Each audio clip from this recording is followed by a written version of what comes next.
right, good afternoon, everyone. Oh man, are we that tired this afternoon already? Good afternoon, everyone. Man, it's our second day of Summer Institute. Let's give it up for all of our presenters and yourselves over the last couple days.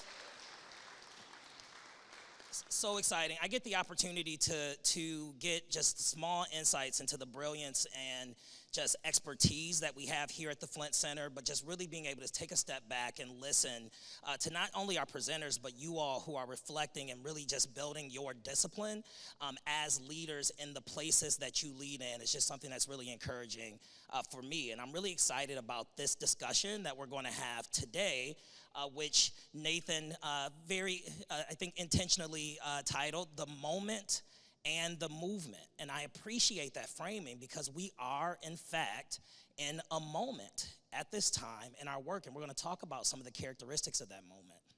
But then also, we sometimes feel like we're doing a thing on our own, and we're also very much so a part of a movement. And so that requires something different of us, but ultimately our work is about building an educational ecosystem that works for all Flint kids. And in this place, in this moment, and in this movement, that's a really exciting opportunity. So we're gonna jump right in. Great. And so place, and we talk about place, I think that's the right place to start, is about place itself. And you heard Kiana talk a lot about place, and you're gonna hear us over the course of the next year talk a lot more about place. Now, place can be defined by a lot of things, and you heard about numbers, and you heard about stories, and you think about your schools and your neighborhoods, but simply put, place is about people. That's it. Every number represents a person, every story represents an experience that a person has had, and I would say that this place, Flint, Michigan, is a place that I'm extremely proud to be from. Everywhere I go, the first thing I say is that I am proud to have either lived, worked, or learned in this community my entire life. Born at Hurley, grew up on Fleming Road, went to Lawndale, went to Longfellow, went to Southwestern, went to U of M Flint, again and again and again, and they told me to stop coming back. But I mean, this place is so special to me because it really answered a few things. One, it let me know as a very young person that I absolutely deserved the best first. The second thing that it showed me though and taught me though is that that's not just a given. Like you can't just be born here and just get the best, but that for many kids, myself included, it's really, really hard to succeed. And you heard Kiana say this yesterday, that part of the work that we have to do is really shift our system from being a space where it's really hard for kids to succeed to being a space where it's really hard for kids to fail. And that takes a complete paradigm shift in who we are. But again, I had the value of having brothers and cousins who looked out for me. The Brownell Homes neighborhood group, I put that picture of me and Granny Joanne in there just for y'all with my freaky line, so let her know I did that there. And my fraternity brothers, and I pledged the biggest, baddest, boldest, and oldest fraternity in the world, Bush, you know, Alpha Phi Alpha, and I pledged that right here in Flint. And then that's a couple days before graduation at Southwestern, and right after my master's degree, and right after my doctorate degree. So I mean, really, when we talk about place, the stories, it's about people, and I want to talk a little bit more about the people here. A few of us had the opportunity to attend the Educare National Summit in Tulsa, Oklahoma. So Jamila and Alicia and a few of our partners from the Genesee ISD, Nathan, also attended that summit. And we had the opportunity to hear from Raj Shetty, who is a nationally renowned researcher at Harvard University, but has really done work to map not just how our outcomes looking for a group of people in a place and at a point in time, but how has that shifted between places, and how has that shifted over generations? And what Raj Shetty found is that, one, we are among the first generations in American history who are not projected to earn higher levels of income than our parents. So there was an assumption in this country that if you had a child, they were more likely to earn a higher income than you are, that your kids will do better than you did. That was just a base assumption that you could work from in this country. And today, what the data shows us is that our kids are less likely to do better than we are. So however well you're doing right now, the data says, I'm not saying it's true, it's just what the data says, is that your child will likely fare worse in terms of income. Now, we also look at this in terms of place. Is that true in the city of Flint? Is it true in New York? Is it true in Newark? Is it true in LA? And when we look at multiple places, we see that this holds up. And it's not just city to city, it's block to block. It's neighborhood to neighborhood. And so what Shetty found was that poverty rates more than a half a mile away from where you live, poverty rates more than a half a mile away from where you live are almost essentially completely irrelevant to what your outcomes are. But what happens within that half a mile radius of where your home is have the most significant impact on the outcomes you'll experience in your life. And Shetty says that we don't need to look to other cities and other states and other countries, but if you really want to know what works, a lot of times you can look a mile or 2 miles up the street to kids who are thriving, to families who are figuring it out. But I wanted to test this. So I went onto the Opportunity Atlas and I plugged in my address for my home growing up, 3205 Fleming Road. And that's the black dot that you see in both of those maps, right? South of Pasadena, just north of McClellan, that block right there, 3200 block of Fleming is where I grew up. And I looked at 2 different factors. To the left of the screen is incarceration rates for black males who live in that neighborhood. And what you see there is that the orange to red represents up to 28% of black males in that neighborhood being likely to be incarcerated in their lifetime. Now, when you go just south of that, you get to this blue area, just south of it. And so you can literally leave a neighborhood. You can leave Fleming in Pasadena or Fleming in McClellan, go to just past Flushing Road, and that outcome changes from 17% to 5%. So this isn't leaving Flint and going to Grand Blanc. This isn't leaving Michigan and going to Wyoming. This is literally leaving your block, leaving your neighborhood, and going just a few blocks over, and outcomes can be completely different for kids. Place matters. Everybody say place matters. Jeez. And then we look at household income. Again, I'm looking at the factor of black males at the age of 35 because I'm a black male at the age of 35. Okay? And when I'm looking at income for black males at 3205 Fleming Road, okay? Not all over the city, just for black males who might live at 3205 Fleming Road. When I look at that number, the red represents as low as $10,000 per year, and it goes up. And you see that you can, just like in the other scenario, you can go just south of that neighborhood, and income begins to change. And so when we talk about place isn't this big kind of analogous term. Place can be seen at multiple levels. I tell people all the time, yes, I'm from Flint. I've lived, learned, or worked here my entire life. Until I talk to people from Flint. Then I tell them I'm from Fleming Road, and I went to Southwestern. Because those are the places that matter to me within this place. And so as you all are thinking about your work, it's not just about being place-based leaders, Flint leaders, but we have 13 unique places, neighborhoods, schools, communities that are represented here in this room. And recognizing that outcomes are deeply shaped for kids and families just based on where they live. First thing. Second thing is that small distances between one individual place and another can mean significant changes in outcomes and likelihoods for kids. And third is that each place, and this is why those outcomes change, because each of those places have their own unique sets of strengths, assets, opportunities, and challenges.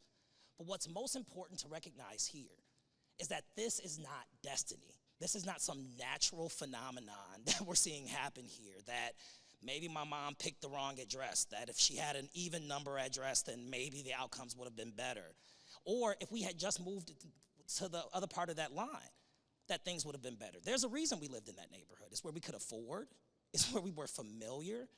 But there were also some intentional decisions made in policy long years ago in Flint about where folks could live. It was some real decisions made around economic security about who gets a job and who doesn't get a job.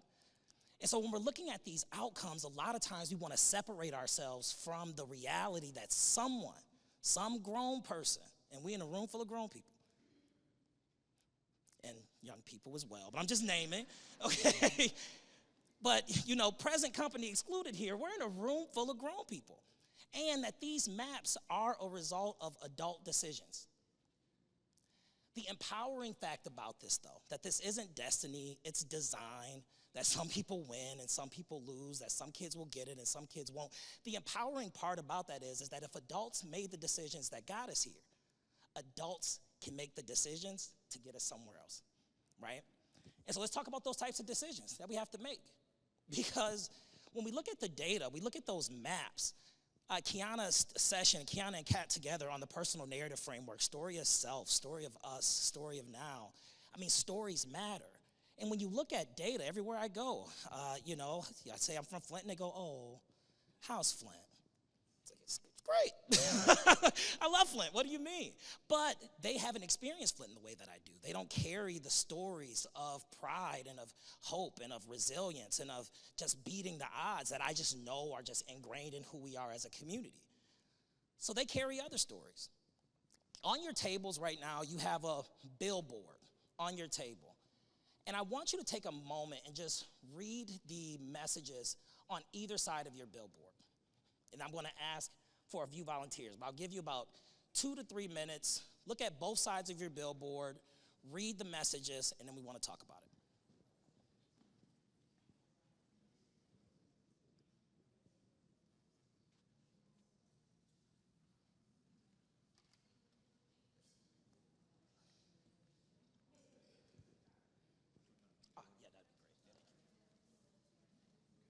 What are some of the messages that stood out to you on your billboards? You raise your hand. Nathan's coming around with a mic.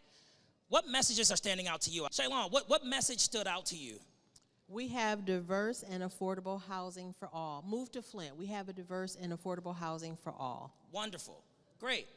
Next person. What messages stood out to you on your billboard? Mar says, go to school in Flint. Our dropout rate is lower than the state average. Got it. Got it. Love that. LaQuanda, what message stood out to you? Test. Thank you. The move to Flint, the crime rate was 16%. Move to Flint, the crime rate is 16%. Got it. Good. Jermaine, were you next? All right, 100% of Flint kids have high quality learning experiences before kindergarten. Man. Any others that resonate? I got 2 here up the middle. Kiana's on the way. Come to Flint. Only 3 in 10 students attend school regularly. That's a shift. Okay. All right. I'm with you. That resonates with me too, Aluna. Can't hold you up, but heard. Yes. Come to Flint. Schools are a place where kids want to be. Love that. Yes. Camera with a K. Flint works hard. Our unemployment rate is lower than the state average. Man. And we got one more to close this out. Oh, 2. I'll take you 2, Rogers. Move to Flint. We have over 25,000 blighted buildings.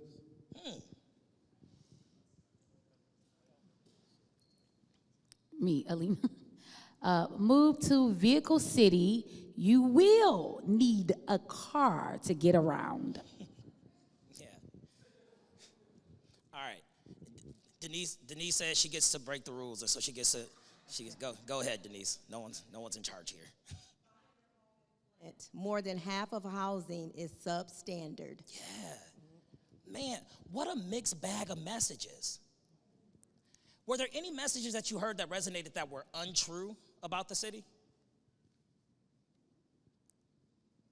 All right. Are there any messages that you would leave off of your own headline if you were talking about the place that you love and live in and represent?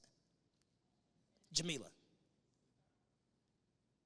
3 in 10 students attend. We have a very high percentage of attendance rate at Educare. Yeah. So this doesn't apply to this particular neighborhood. So you're saying that even though the stats might say that only 3 in 10 kids in the city attend school, you would say that that's not representative of the place that you work in, because how many kids at Educare attend regularly?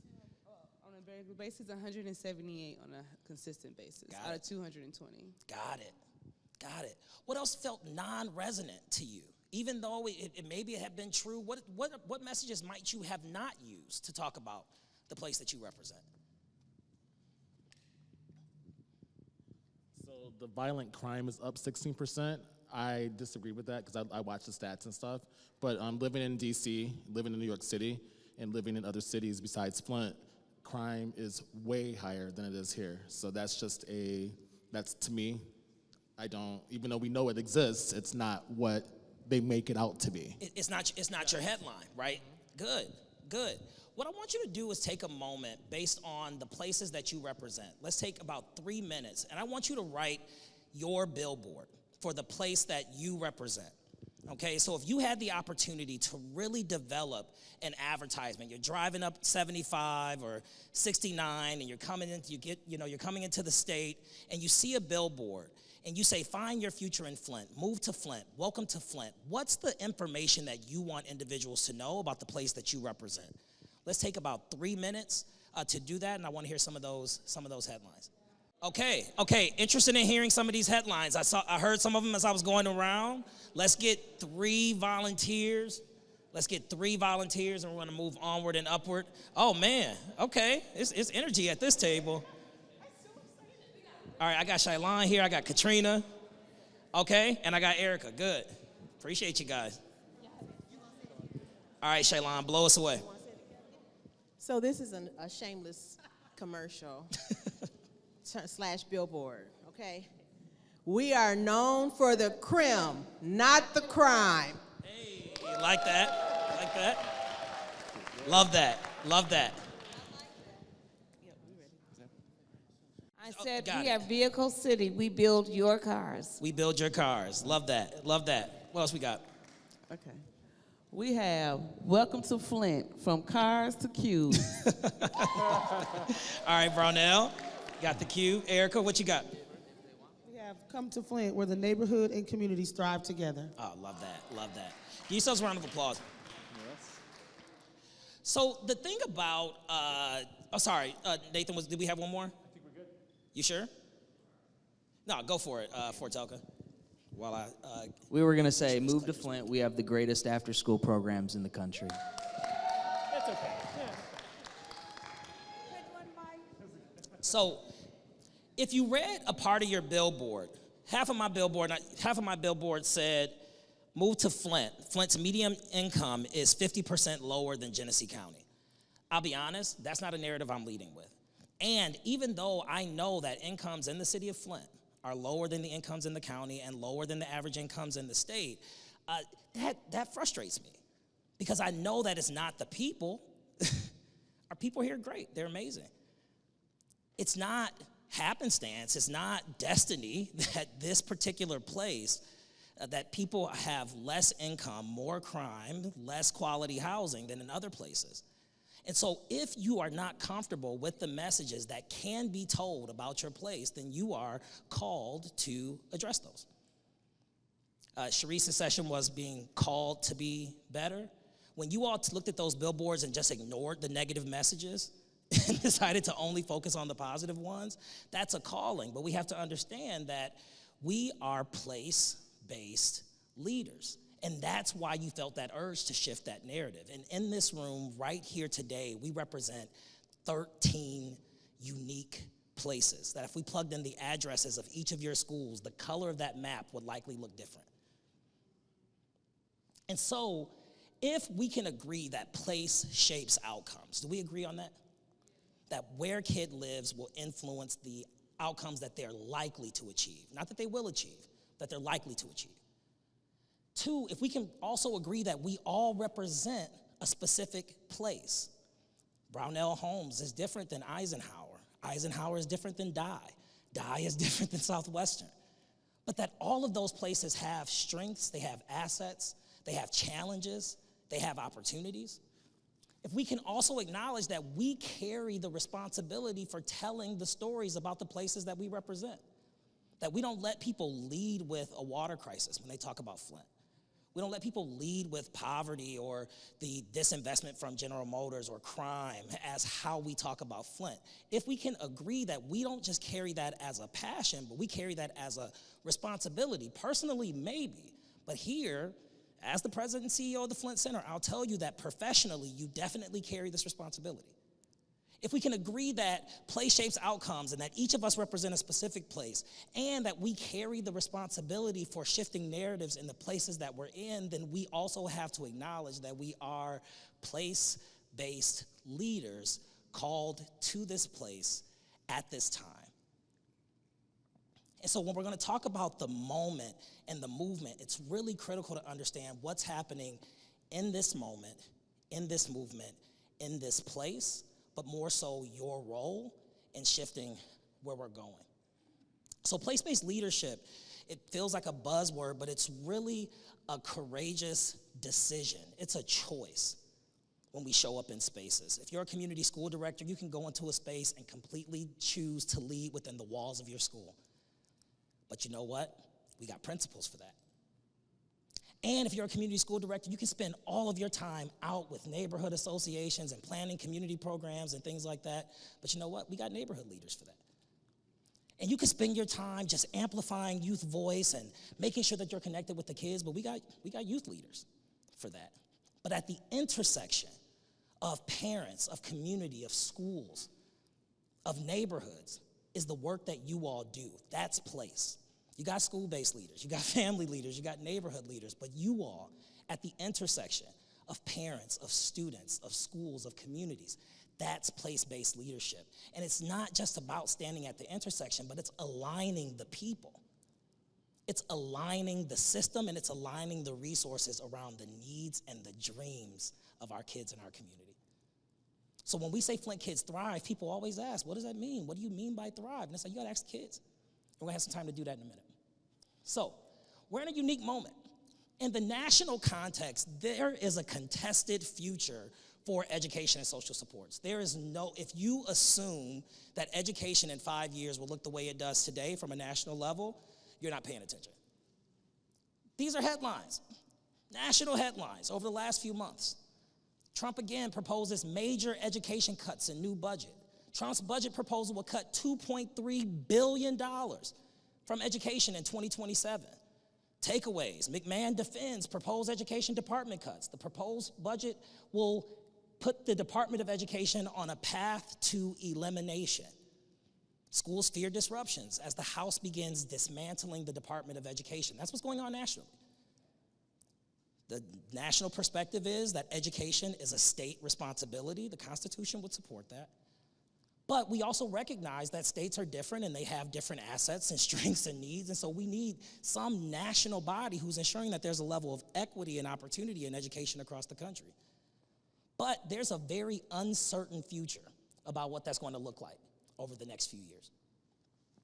The state context is a little bit different. We have some polarization. We have Democrats who control the executive office of the governor and the Senate, and then Republicans control the House. And we see that playing out, right? There's some polarized politics, but there's some shared priorities still around kids in Michigan. So we're still seeing historic investments in school funding and in preschool funding, and we're seeing historic investments in roads, but we're also seeing some pushback in between what's a priority. Do we invest in families or do we invest in businesses? Families benefit from businesses, right? Do we invest in more publicly funded preschool slots, or do we invest in more privately operated preschool businesses? And so even though we might not necessarily agree on the path forward in this state, there's still some alignment around kids. The local context, though, is very different than the state or national context. In this space, right now in Flint, we're in what I describe pretty unapologetically as a once-in-a-generation moment. Headlines from Flint: $100 million commitment will build a new Flint Community Schools high school. Yesterday, Mott Foundation committed $37 million to build the Flint Cultural Center Academy High School. The Cube at Brownell was the first new build in Flint Community Schools District in over 50 years. Our friends over at the Latinx Center are proposing a new Latinx district that includes bilingual education centers, housing, retail space, and support for entrepreneurs. You all, through the work of Jordan and Rachel and our program team, secured the highest 32N grant allocation in the state with $1 million allocated to you all for out-of-school time programs. My question to you all, though, is what's happening in this place that makes the narrative so much different from what's happening at the state and what's happening nationally? Just call out for me. What do you think is happening in this place? That's a question. Or when you look at this place, what says to you that we really are in a moment here? I heard investment. Good.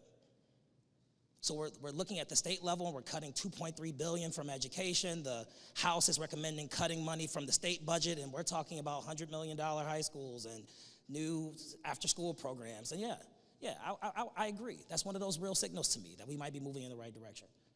Yeah. Other things that might be signaling to you that this is a moment that's unique here that maybe hasn't happened before. It's a grassroots movement. We're taking care of ourselves, that we're not necessarily looking for Superman here. We know that Superman's not coming to save us, and so we're locking arms, shoulder to shoulder, neighborhood to neighborhood, between schools that would compete with one another. They're together at the Network for School Excellence. Parents who feel very much ostracized from systems are locking arms with one another through the Parent Collaborative. People who never work together, transportation, housing, education, social services, all sitting at a table together on the community council thinking about education outcomes. It's a local movement, for sure. Good. What else is indicating that this is a moment when you look at where we are?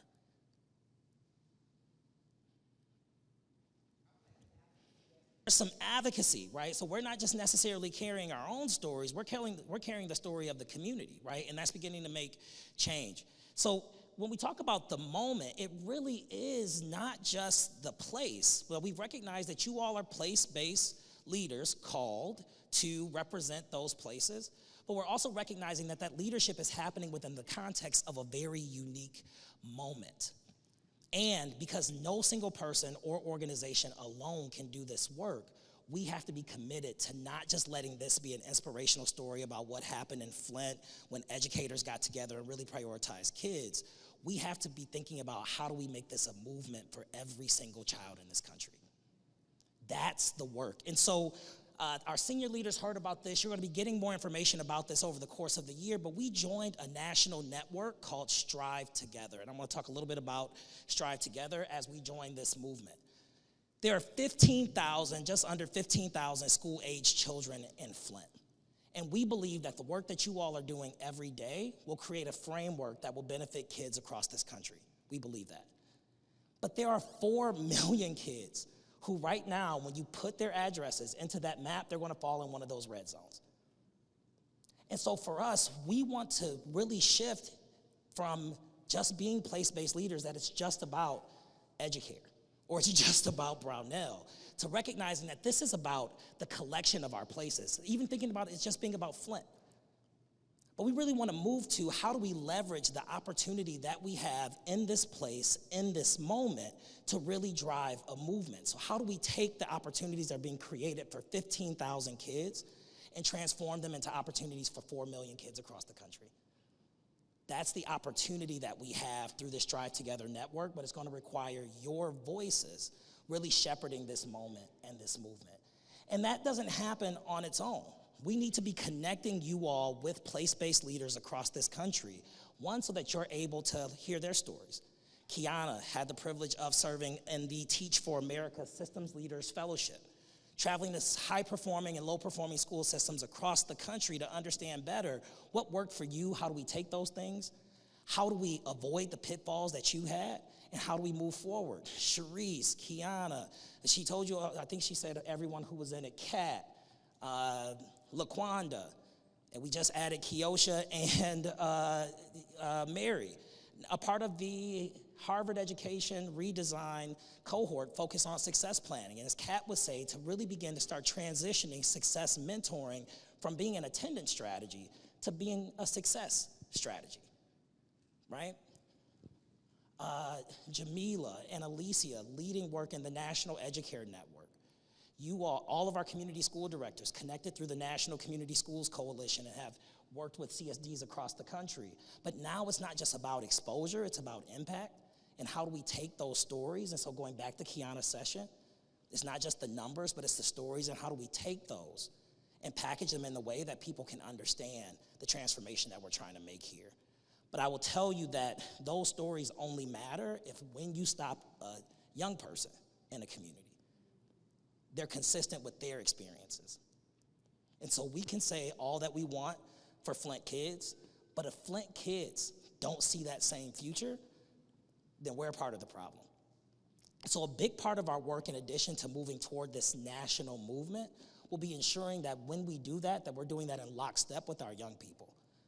There's some great work happening at youth advisory councils across our system, and we're really excited today to be joined by some of our youth advisory council members from Flint Southwestern.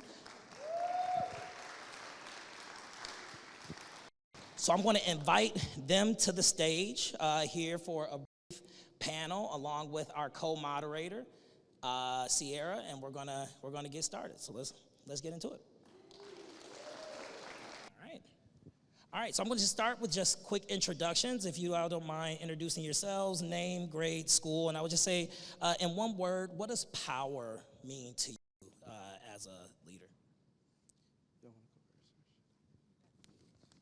My name is Stefan Burns. I'm in 11th grade. I've been in YAC for 2 years, going on 3.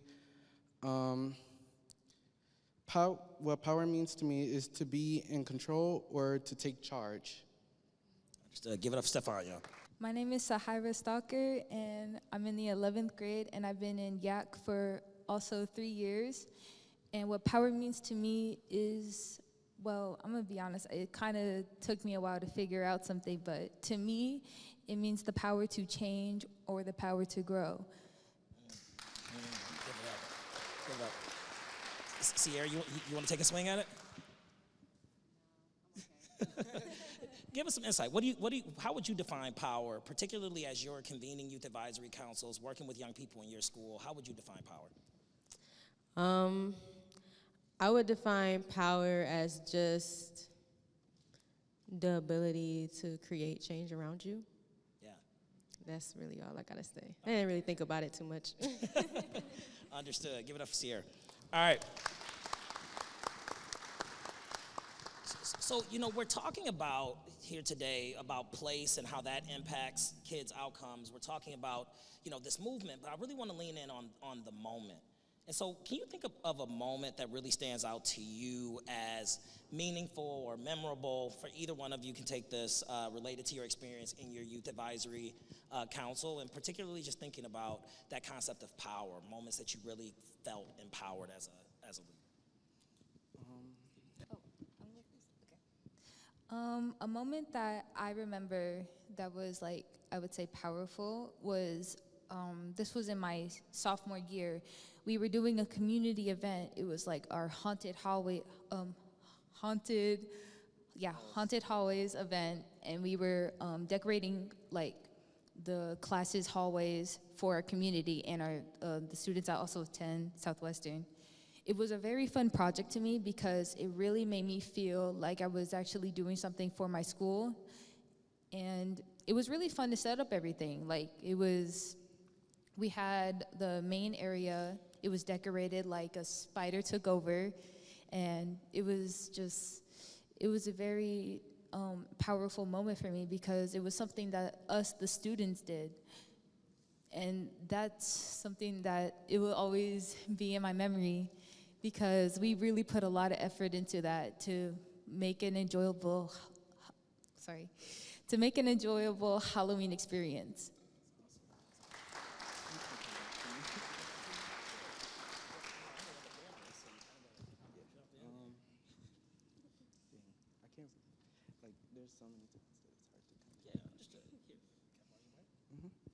So, a very eloquent pass from my colleague here, Stefan, but understood, appreciate that.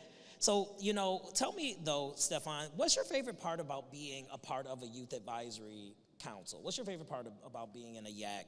And for either of you, just very interested in, when are the times that you really feel like youth voices are being heard, and when are times that we should be listening more to youth in our work?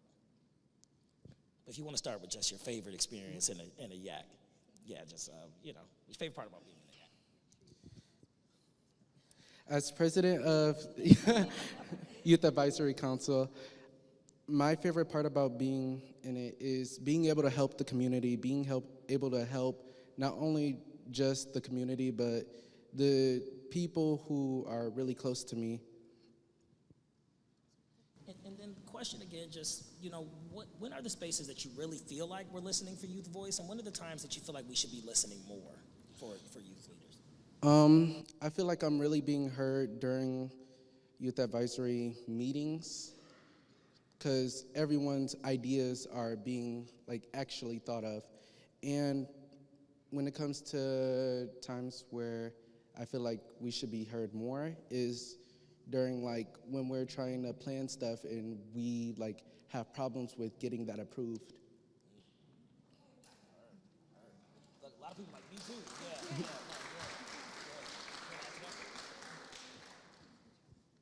Yeah, so if you could just talk about, when are times that you feel like youth voices are being heard, and then also when are times that you feel like we should be listening more to you? Okay. I think the time that we were actually being heard was during our mental awareness week, because during that week we actually got we got a grant from two grants from was it Mott? Yeah, it was Mott. We got 2 grants from them and it really helped support our whole thing for mental awareness, and we are really that was one of the times that they actually that we were being heard. The times that I feel like we're not being heard is probably when there's things that involved with students that are after school and the type of club and activities that we have. But that's really a part of I would say with our budget, because there's a lot of things that after school that students wish that we had, and there's a lot of skills that we wish we could learn, and we feel like we're not being heard when we want these type of skills. Tell us more about your experience being involved in community education / after school programming. How have you benefited from being involved not only in YAC, but in community ed and after school programming? Me personally, I felt like I've built more of a being able to communicate easier with people, being able to learn from different little things, different things in general, being able to learn from people, and getting help with stuff that I really need help with.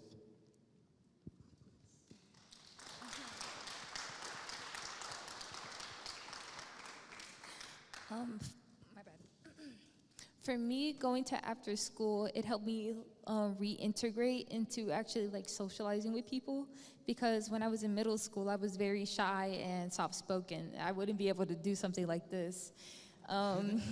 Being in after school has taught me how to work with a team, and it also taught me how to embrace myself more because of all the, with all the activities that we have now.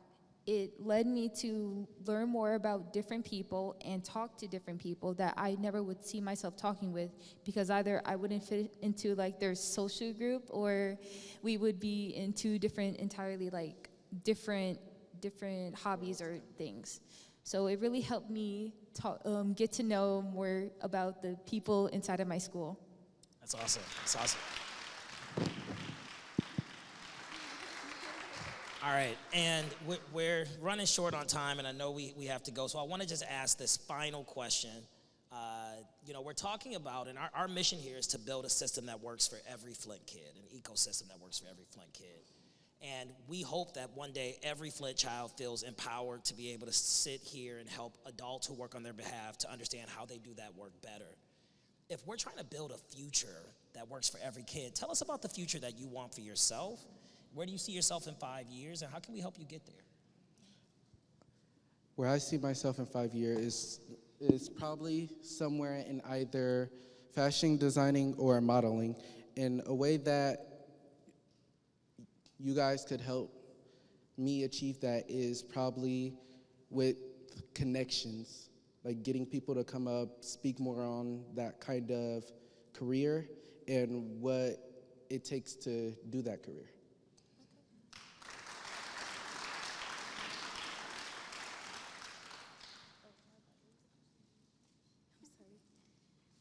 question. So, you know, we're planning for a future. Where do you see yourself in the future, particularly in the next 5 years, and how can we help you get there?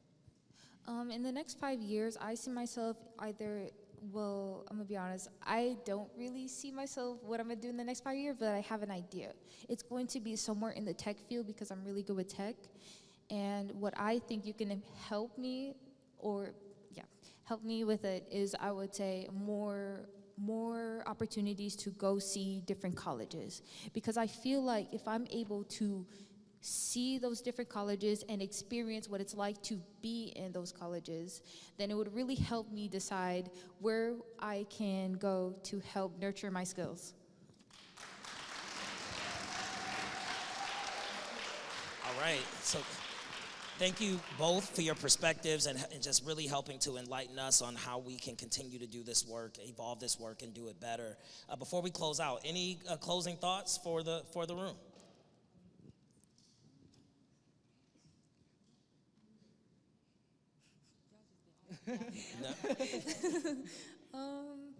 I just want to say thank you, thank everybody for having us out here, and thank you guys for listening to us, because I don't know if you guys did something like this before, but to us, it feels like we are being heard really heard for the first time, since we're out here with everybody from all the districts that work in after school. So we just hope that you guys take what we say and we can move forward.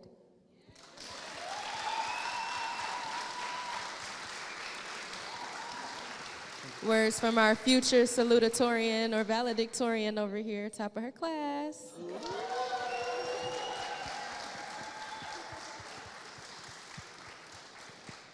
I would like to personally thank Ms. Cece, because if not for her, we wouldn't have Youth Advisory Council. And she's really helped me over the years that I've known her, so.